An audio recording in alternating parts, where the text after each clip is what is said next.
Alright guys, welcome back to the 4.6 3-valve saga.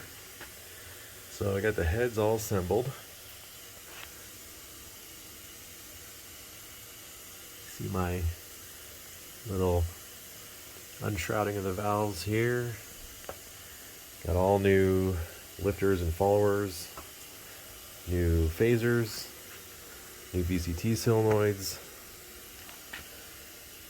Hard to see in there. Again, not polished, but it is what it is.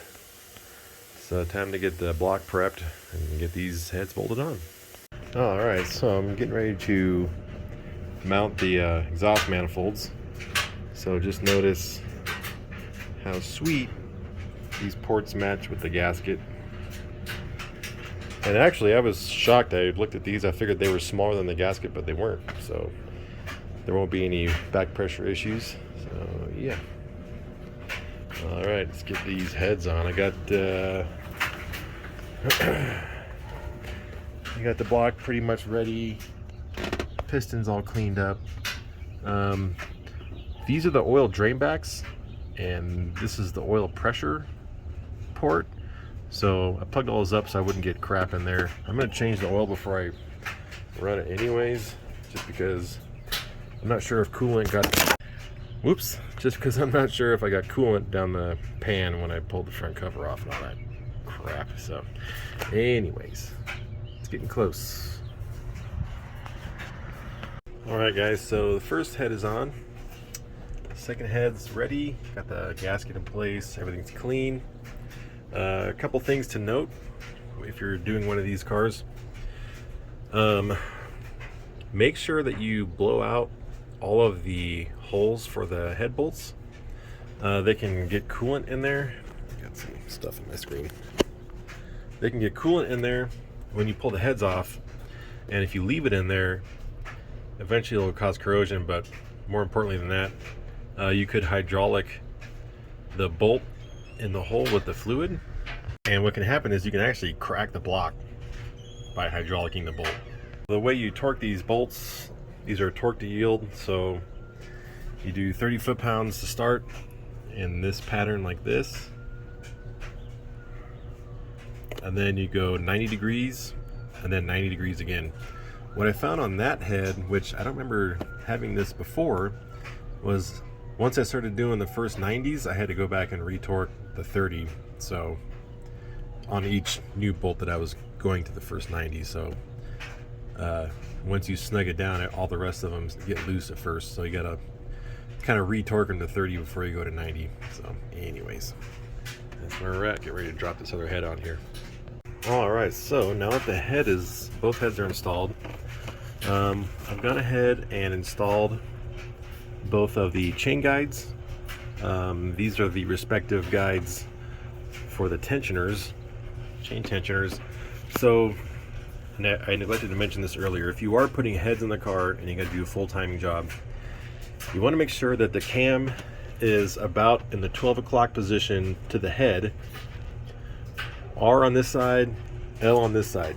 Seems backwards, but they do that based on your position sitting in the car. So this is your left head, this is your right head. So the R is facing about 12 o'clock to the head, about 90 degrees, and the L on this side also about 90 degrees to the head, pointing out this way. So if you've never done a timing job on a 4.6 before, this is my third time now. This is the main sprocket, so this side goes back towards the crank.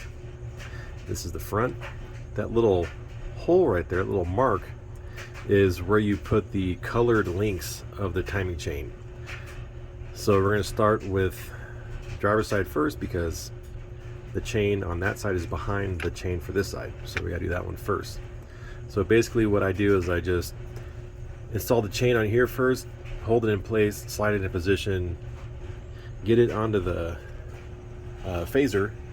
What I've done here is I'm using old bolts for right now, and I've snugged it up so I can put a ratchet on it and turn it, because it's going to want to be just a little bit farther this way once the chain is in position.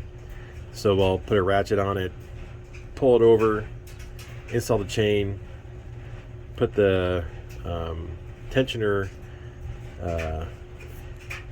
thing on there, and then once all that's on, then I'll pull this bolt out. This won't move anywhere. I'll pull the bolt out, install the new one, torque it, which is 30 foot-pounds, and then 90 degrees. And then after that, I'll go to this side, do the same thing, and yeah. A couple things to note while you're in here. You do have to do RTV. This is old stuff. I got to clean it off. You have to do RTV silicone right here, right here. Same thing over here, wherever the head meets the block, and then down here in the corners of the pan. You got to put a little bit of RTV silicone down in there to help seal it up. Otherwise, you will get a small oil leak. Also, they say you're supposed to put some around the snout of the crank too. So I did last time, didn't leak, and it seemed fine. So anyways, let's get these chains on. All right, so that was fun. I had a really hard time getting this side on, and a really easy time getting this side on. After fighting it for a while, trying to figure out what was going on, discovered that these were on the wrong sides. So anyways, now it's good. Everything's torqued. Got the reluctor wheel on. I think I'm gonna get the front cover on, and then I'll start getting the rest of this crap on here. I want to put the valve covers on it and the front cover and crank it over with no spark plugs in it to build oil pressure up into everything.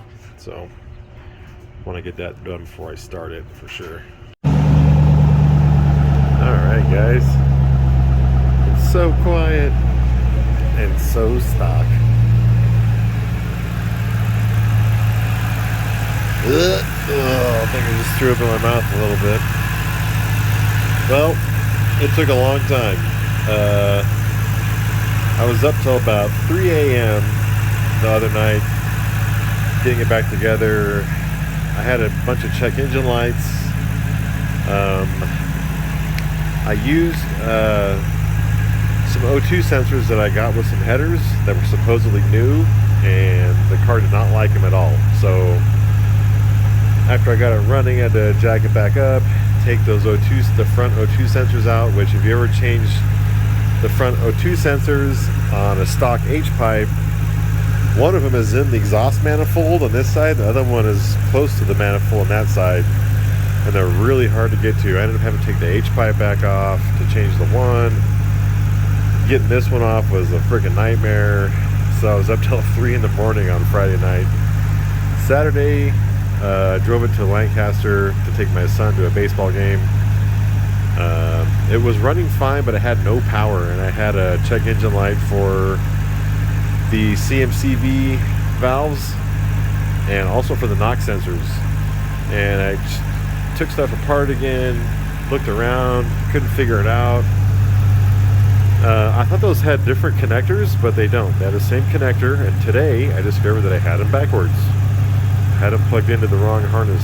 So anyways, got that sorted out. Now I don't have any check engine lights. It's running really good, and it's got decent power now. Let me give it a couple of revs so you can hear. So it's got the MagnaFlow catback still, but everything else is stock. It sounds nice, just not like it sounded before.